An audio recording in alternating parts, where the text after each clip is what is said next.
sommes dans une dynamique d'importation pour compléter le gap, mais surtout pour préparer la grande maintenance. Donc, permettre à la SONIDEP vraiment d'assurer les stocks de sécurité, n'est-ce pas, pour que même quand la grande maintenance doit se faire, avec le temps que ça va se prendre, qu'on ne sent pas ça. C'est ce que nous sommes en train de vouloir faire. Mais à partir de ça, on répand notre statut de pays exportateur pour pouvoir soutenir nos amis, nos frères, maliens, burkinabés, tchadiens. Nous sommes dans cette dynamique-là. Mais pour nous, ce problème, ça n'a pas sa raison d'être de persister au-delà de son cousin. Dans une semaine, tout doit devenir normal. Et nous prendrons toutes les mesures nécessaires pour que tout redevienne normal dans une semaine. Ça, il faut que cela soit clair.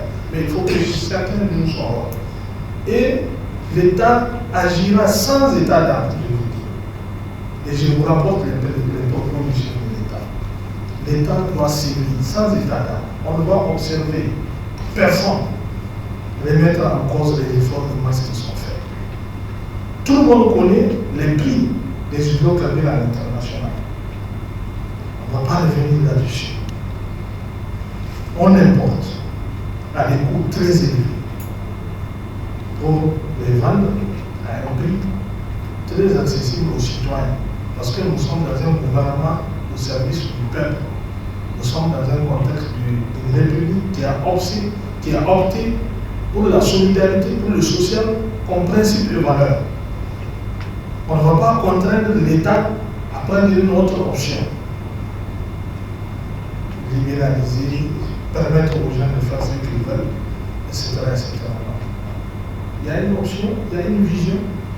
Tous, nous avons à travailler pour aller autour de cette démarche-là et de cette dynamique.